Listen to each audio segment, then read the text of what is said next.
Welcome to the deep dive. We're skipping the usual intros today because we've got some really interesting source material to get into.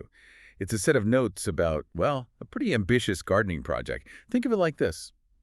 Our listener, maybe like you, is exploring options, just like the author of these notes, Ang. We're digging into Notes on Gardening, Part 320, and our goal here is to give you the quick version, the lowdown on why one specific plant sort of jumped out and became a popular choice for Ang.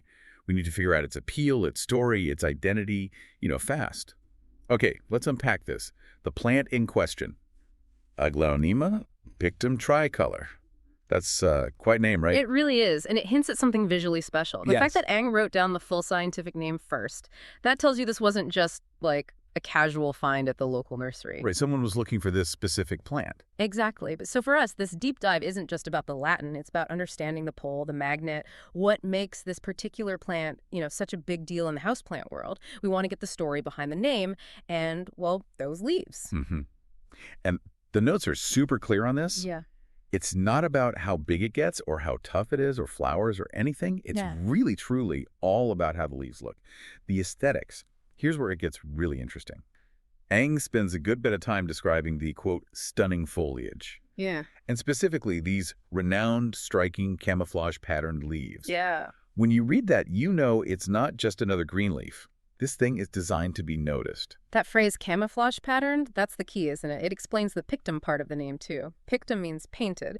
And we're not talking about your standard variegation, which, can sometimes look a bit streaky or accidental. This pattern feels, well, intentional, modeled. Almost like abstract art or, like actual camo. It's pure visual drama. That's what's driving the choice here, right? If you put this next to, I don't know, a standard peace lily or something plants loved for their solid green, this Aglaonema just screams for attention. It absolutely does. It's like wearing, I don't know, a wild print shirt in a room full of beige. Huh, yeah. Good analogy. And that drama leads us right into the tricolor bit. Now, if you just hear tricolor, you might think, okay, maybe simple blocks of color, green, yellow, white, maybe harsh lines. Right. But Ang's notes really stress that the magic here is in the blend. How those three shades mix together to create that famous camouflage effect. Okay, so can you break down those three colors for us, based on what the sources say? Because that specific mix seems crucial for getting that look everyone wants. Sure. So the notes specify dark green, light green, and white. And it's the way the light and dark greens sort of merge and flow with these little pops of crisp white. It really does mimic those chaotic patterns you see in nature. Hence the camouflage description. It gives it a kind of texture and depth that honestly not many other plants have. Reading how focused Ang is on the look, I wonder, is that sometimes a bit of a trap for gardeners? You see this incredible plant, you just have to have it maybe before you really understand what it needs or where it comes from. Do the notes hint at that kind of impulse buy feeling? Well, they definitely show the visual appeal is front and center. What's interesting, though, is that the very thing that makes it so desirable, that look is tied to how rare it can be, and therefore, the cost, which often pushes people to learn more about it. You can't always just grab one off the shelf easily. The beauty kind of demands you investigate further. And if you look at the broader Aglaonema family, well, they're often solid, dependable, maybe even a little predictable. The tricolor is the standout. It's the revel, the maybe high-maintenance celebrity of the group.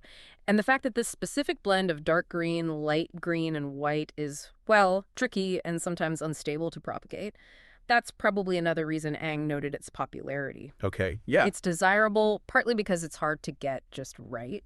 That makes total sense. Yeah. Desire fueled by beauty and a bit of a challenge. Yeah. Okay, so let's shift gears a bit. We've talked about this really striking specific visual, the camouflage, but now let's talk about its other identity, which is surprisingly broad. Yeah. Ang mentions being surprised to learn the common name.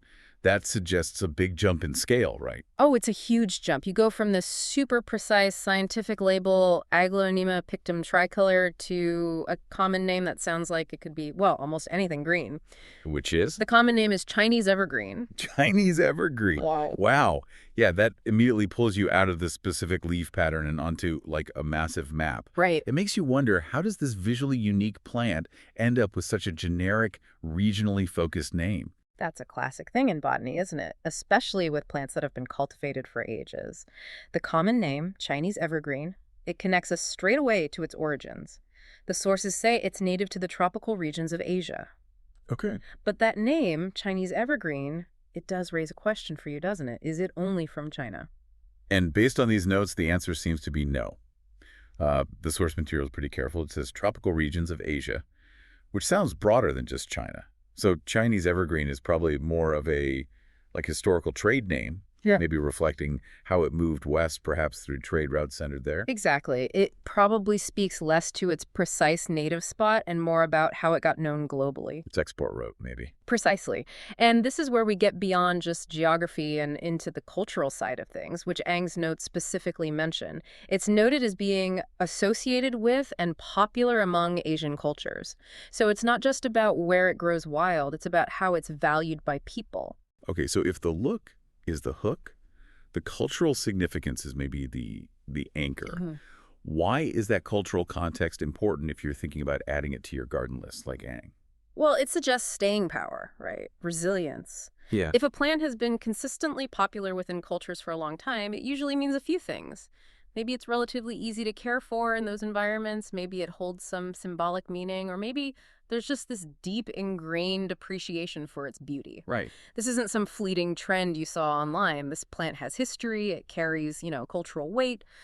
For a lot of plants with Asian origins, that evergreen quality often ties into ideas of longevity or prosperity, maybe luck. Now, the notes don't spell out specific symbols for this plant, but the fact it's consistently popular in those cultures, it suggests it's more than just decoration. Okay. Perhaps, a traditional gift for a new home or something displayed during important festivals. So when Ang puts Aglaonema Pictum Tricolor on the list, it's not just picking a pretty plant. It's choosing something with proven value Right. culturally over time. Yeah. It reflects history, not just what's hot right now.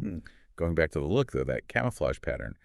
Is there a kind of irony there, being called an evergreen, which makes you think solid, reliable green when its main feature is this wild, broken-up tricolor thing? Huh. It does raise an interesting point about names, doesn't it? Tricolor is the bit that tells the expert exactly what they're getting visually. But evergreen links it to the broader family, its general hardiness, the fact it doesn't drop its leaves. Right. It's a neat paradox. Yeah. And really specific visual chaos combined with this broad, generic resilience. It shows how names work, one for the specialist, one for, everyone else. And that dual identity is really important for you, the listener, the learner, to grasp. You now know you need to ask for Pictum Tricolor if you want those specific camouflage leaves. If you just ask for a Chinese evergreen, who knows what you might get?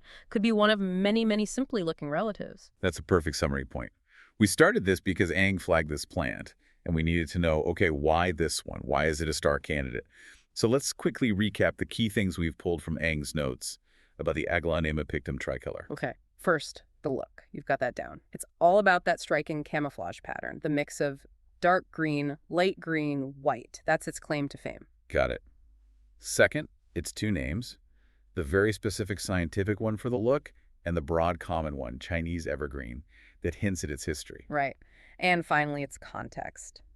Native to tropical Asia, yes, but crucially, it has this deep popularity and connection within Asian cultures. That gives it historical weight. It means Ang picked a plant with real pedigree. It's pretty amazing how much is packed into just those few words, Aglaonema Pictum Tricolor. We've basically followed Ang's thought process and figured out why it's not just a random pick, but a choice based on beauty, origin, and history. So what does this all mean for you, the learner? Well, it means you can look at this plant now with, a much richer understanding. And maybe one last thought to leave you with, pulled straight from these sources. Think about that tension between, say, aesthetics and tradition. We see this very specific, really stunning visual detail, the camouflage, the tricolor that's driving global demand right now. Yet it's still often known by this very broad traditional name, Chinese evergreen. It makes you wonder, doesn't it? In today's gardening world, does that specific visual beauty, the camouflage, kind of overshadow the history wrapped up in the common name? Which name, the fancy scientific one or the plain common one, do you think really defines a plant's value and its future today? Something to think about next time you're choosing a plant for yourself.